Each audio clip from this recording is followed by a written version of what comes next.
Konflik Israel dan Palestina adalah konflik yang sangat rumit sepanjang sejarah karena ini adalah konflik yang didasari banyak hal.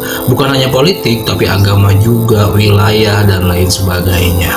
Kalau misalnya ditanya lebih condong ke pihak mana, saya mungkin akan menjawab lebih condong kepada kemanusiaannya, karena mau gimana pun perangnya, yang dikorbankan itu, yang menjadi korban biasanya adalah warga sipil dari kedua belah pihak. Itu yang saya sayangkan gitu dari perang kedua pihak ini. Tapi kalau misalnya ditanya lebih dalam lagi, lebih rincinya, lebih mendukung yang mana, ya jelas mungkin saya akan menjawab Palestina, karena di sini adalah Palestina yang menjadi pihak dijajahnya, yang terusirnya, terutama di jalur Gaza ya. Jadi intinya balik lagi, ini adalah soal kemanusiaan yang saya sorot di sini, yang sangat disayangkan. Lagi-lagi yang menjadi korban adalah warga sipil dari kedua belah pihak, siapapun yang berperang, termasuk Israel dan Palestina ini. Tapi kalau misalnya condong ke arah mana, ya jelas saya mendukung pihak yang terjajah, karena sudah terjajah bertahun-tahun, sudah terusir bertahun-tahun. Wajar jika mereka berusaha untuk merebut kembali tanah air mereka sendiri, yaitu Palestina kan. Apalagi mereka susah sekali akses ke Masjidil Aqsa. Ini kental sekali dengan konflik agama juga. Jadi bukan hanya sekedar konflik politik. Saya kasih analogi seperti ini. Punya rumah yang sudah kalian tempati bertahun-tahun lamanya, tiba-tiba ada yang mengetuk rumah kalian, di depan pintu rumah kalian, dan mengatakan bahwa ini adalah rumah saya, tiba-tiba tanpa ada tendensi untuk bertamu atau lain sebagainya untuk silaturahmi, tapi langsung nembak mengatakan ini adalah rumah saya. Kan jadi heran, kalian kan yang punya rumah kok gitu. Kalau misalnya mau bertamu silakan, mau silaturahmi silakan walaupun tidak kenal, tapi kok langsung bilang ini adalah rumah saya. Dan mungkin kalian juga akan menawarkan dulu, boleh kalau misalnya mau tinggal di sini, boleh, ada kamar kok gitu mungkin. Tapi enggak, tapi boleh kita berbagi. Si tamu ini menjawab, boleh kita berbagi, tapi saya pemilik rumah ini, kamu yang harus di halaman saja. Ya pasti kalian juga kan akan mempertahankan rumah kalian, properti kalian kan. Tidak mungkin begitu saja menyerahkan ke orang asing yang mengklaim diri bahwa ini rumahnya, padahal rumah itu sudah kalian beli, sudah kalian tempati bertahun-tahun bersama keluarga kalian dan lain sebagainya. Kan pasti kalian berusaha mempertahankan diri, karena orang ini, tamu yang tidak dikenal ini, tiba-tiba datang di depan rumah kalian mengklaim ini rumahnya, yang klaimnya itu sepihak sekali gitu, karena menurutnya ini adalah rumah turun-temurun dari nenek moyang kami. Ya peduli amat. Intinya saya di sini udah lama dan saya membeli dengan sah gitu kan. Jadi saya harus pertahankan properti ini. Ini adalah rumah saya juga turun-temurun kan gitu. Dan saya yang sekarang menempati ini, masa mau diberikan gitu saja karena harus menghormati klaim sepihak itu? Tidak mungkin. Nah begitu yang terjadi di Palestina dan Israel juga. Palestina itu ibaratnya kita yang punya rumah, dan Israel itu yang tiba-tiba datang lalu mengklaim rumah kita sepihak. Dasarnya apa? Dasarnya itu, yang paling dasar itu adalah ideologi dan agama. Sebenarnya bukan hanya politik. Banyak yang bilang ini adalah konflik politik bukan agama. Enggak, ini saling berkaitan satu sama lain. Karena apa? Karena bangsa Israel itu terdiaspora ke berbagai penjuru bumi. Lalu pada tahun 1940-an mereka kembali ke tanah yang dijanjikan menurut mereka. Tanah yang dijanjikan itu adalah yang berada di Palestina. Dan ini didasari oleh kepercayaan mereka, kepercayaan terhadap kitab suci mereka yang menganggap bahwa ini adalah milik mereka. Tuhan menjanjikan tanah ini untuk mereka, dan hanya mereka saja yang patut memiliki tanah ini. Mereka yang harus menjadi tuannya.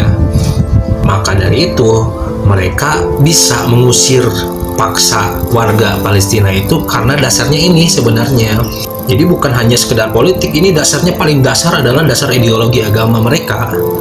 Sedangkan bagi pihak Palestina sendiri tidak mungkin menyerahkan begitu saja, karena ini juga bersejarah untuk mereka, karena di sini adalah tempat para nabi mereka. Kalau misalnya dalam ideologi agama juga ya, tempat para nabi, tempat diutusnya para nabi juga, tempat suci mereka juga, dan lain sebagainya.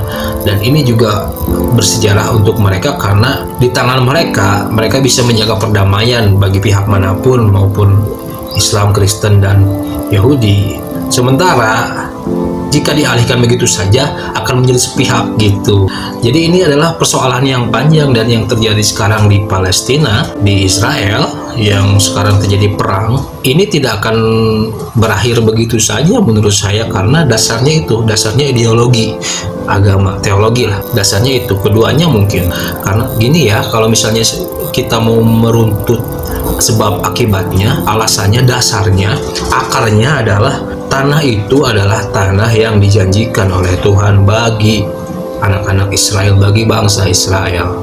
Kenapa? Karena dari dulu tanah itu, tanah Kanaan ya, tanah Yerusalem yang sekarang disebut Yerusalem, tanah yang subur di antara sekelilingnya. Jadi di antara sekeliling Palestina itu, tanah Syam itu kan ada jazirah Arab dan lain sebagainya, itu dipenuhi gurun pasir dan jarang sekali subur.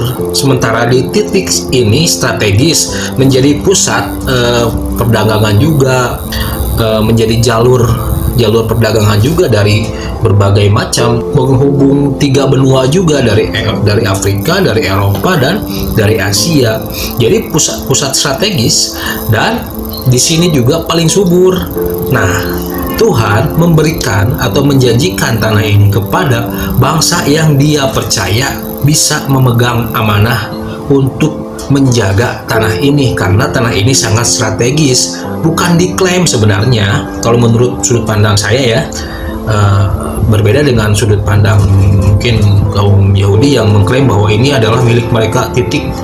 Enggak, bagi saya Tuhan itu Maha Adil dan memberikan tanah ini mereka karena tanah ini dari dulu diperebutkan oleh mereka yang haus kekuasaan. Sedangkan bangsa Israel, dari mereka turun para nabi yang memberikan amanah total kepada mereka tentang ajaran-ajaran Tuhan, bagaimana cara mengelola amanah untuk menjadi manfaat untuk orang lain. Sedangkan ini adalah tanah yang paling subur di antara tanah-tanah yang lainnya di sekelilingnya. Maka wajar bagi Tuhan memberikan amanah ini kepada bangsa yang Dia percayai, yang Dia pusatkan amanahnya kepada bangsa tersebut agar menjadi berkah untuk bangsa yang lain juga, bukan saling berebut. Gitu maksudnya. Cuman mungkin bangsa Bani Israel ini memahaminya bahwa Tuhan memilih mereka, memanjakan mereka, kesannya seperti itu. Nah, ini yang bagi saya gagal paham. Yang nggak tahu, mungkin saya makan orang awam, cuman yang bagi saya logiknya seperti itu. Mana mungkin Tuhan tidak adil atau pilih kasih. Tuhan itu adil. Tanah ini diperbutkan oleh bangsa-bangsa yang lain yang tidak ada kaitannya dengan spiritual, sedangkan bangsa Bani Israel erat kaitannya dengan spiritual, maka bisa menjaga amanah ini dari Tuhan. Bukan mewariskan tanah ini untuk memanjakan bangsa Israel, bukan sebenarnya, tapi sudah datang dari kalangan mereka para nabi dan sebagainya. Jadi merekalah yang paling mungkin bisa memegang amanah agar tanah ini terjaga, tidak diperebutkan, dan mereka bisa memberi manfaat untuk bangsa-bangsa yang lain karena posisinya juga strategis. Begitu. Namun sampai saat ini bangsa Israel itu masih mengklaim tanah tersebut adalah khusus untuk mereka, khusus untuk tanah keturunan Yakub. Israel itu kan nama lain dari Nabi Yakub sebenarnya, julukan Nabi Yakub. Ketika, mungkin ini subjektif ya, tapi ketika Muslim memegang alih Yerusalem, memegang alih Palestina, Muslim kan tidak pernah mengklaim bahwa tanah itu milik mereka, tapi mereka selalu merasa menjaga amanah Allah Subhanahu wa Ta'ala, amanah Tuhan untuk menjaga tanah ini agar melindungi mereka yang mensucikan tanah ini, yang berziarah ke tanah ini. Jadi pada era Umar bin Khattab yang mengambil alih Yerusalem tanpa peperangan sama sekali, Umar bin Khattab tidak sama sekali merubah katedral yang ada di sana menjadi masjid, walaupun ditawari oleh uskup katedral tersebut untuk beribadah di tempatnya. Tapi Umar bin Khattab memilih tempat lain yang akhirnya menjadi Masjid Umar bin Khattab kan sampai sekarang. Lalu pada masa Salahuddin Al-Ayyubi, 3 tempat suci agama ini dibuka kembali untuk menghormati mereka yang mensucikannya. Menjaga amanah itu bukan mengklaim milik mereka, milik Muslim, bukan, tapi menjaga amanah itu agar terjaga, agar adil untuk semuanya. Makanya dari situ saya jelas kalau misalnya ini dasarnya konflik agama, saya lebih memilih untuk membela pihak Palestina. Seperti halnya kita yang melawan penjajah Dulu saya melihat Palestina melawan Israel itu seperti itu, mau dianggap teroris, mau dianggap gimana gitu dan lain sebagainya. Pada dasarnya tanah mereka diambil alih, jadi wajar jika mereka melawan demi memperjuangkan tanah air, sama halnya seperti kita memperjuangkan tanah air melawan penjajah dulu sampai akhirnya kita bisa merdeka. Begitupun juga yang dilakukan Palestina saat ini kepada Israel. Tapi yang saya sayangkan memang kerugian perang itu di mana warga sipil, selalu warga sipil yang selalu menjadi korban. Saya nggak tahu media memberitakan seperti apa, apakah itu benar atau tidak. Tapi kan media memberitakannya seolah-olah Palestina itu yang diwakili oleh Hamas menyerang dengan membunuh, membabi buta ya, membunuh banyak sekali warga Israel, menyerang secara tiba-tiba, terutama pada pegelaran festival musik ya, yang di sana hampir 200-an orang meninggal menjadi korban. Kalau misalnya ini benar ya ini sangat disayangkan, walaupun mereka pejuang, tapi kan saya tidak tahu, itu kan berita dari media, saya tidak tahu kejadian sebenarnya bagaimana. Bahkan ada yang bersaksi, seorang ibu Yahudi dari Israel, ketika rumahnya didatangi oleh orang-orang Arab yang maksudnya inilah penyerang dari Palestina ini, justru mereka tidak melukai ibu ini sama sekali gitu, bahkan menjaga gitu. Jadi makanya ini yang benar yang mana sebenarnya apa yang terjadi saya tidak tahu. Yang jelas yang saya tahu sebagian besarnya atau secara garis besarnya, secara holistiknya, Palestina sedang memperjuangkan tanah air mereka sebagaimana kita memperjuangkan tanah air kita dari penjajah dulu. Panjang kalau misalnya bahas soal siapa yang benar, siapa yang salah gitu. Kalau misalnya bahas tentang ideologi agama, dasarnya itu sebenarnya itu kuncinya sebenarnya. Kalau misalnya tidak didasari oleh ideologi agama, tidak akan menjadi seperti ini sebenarnya. Israel kan bisa terbentuk karena ideologi agamanya, ideologi bangsanya yang didasari oleh agamanya, di mana itu disebut tanah perjanjian, maka mereka mengklaim tanah itu. Jadi banyak yang bilang ini cuma persoalan politik dan lain sebagainya, bla bla bla bla. Enggak, dasarnya agama. Mereka mengklaim tanah itu sebagai tanah perjanjian dari Tuhan untuk mereka, dijanjikan Tuhan untuk mereka, seperti itu. Jadi rumit sekali, panjang. Memang konflik politik tapi dasarnya agama. Begitupun juga bagi orang Palestina sendiri, dasarnya juga mungkin agama, karena mempertahankan tanah air. Itu saja yang saya sampaikan, tidak ada solusi mungkin ya. Tapi yang saya lihat di sini adalah konflik ini selama ideologi dasarnya agama tidak akan pernah berakhir. Mungkin berakhirnya ketika Palestina merdeka saja dan Israel bisa tunduk, atau Palestina bisa menyerah dan Israel bisa mengklaim semuanya. Yang saya rasa miris adalah banyaknya korban warga sipil yang berjatuhan dari kedua belah pihak. Ketika kita berperang kan kita seharusnya memerangi orang yang memerangi kita saja, bukan mengorbankan warga sipil sebenarnya. Tapi kan itulah yang terjadi di peperangan. Di mana-mana dari zaman dulu kan peperangan itu yang korbannya pasti warga sipil sebenarnya. Makanya saya tidak menyukai peperangan. Begitu saja pendapat dari saya. Mungkin tidak ada solusi sama sekali karena memang sulit dibayangkan ini damainya bagaimana. Mungkin kalau misalnya dasarnya tadi agama ya atau wilayah dan sebagainya, tidak ada kesepakatan dan sebagainya, ya udah ini akan berakhir jika salah satu kalah aja.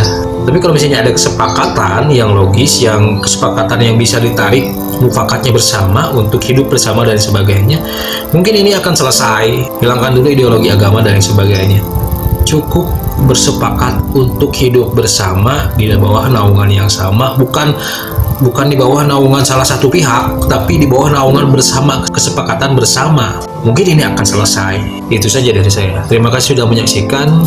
Sampai jumpa di video selanjutnya.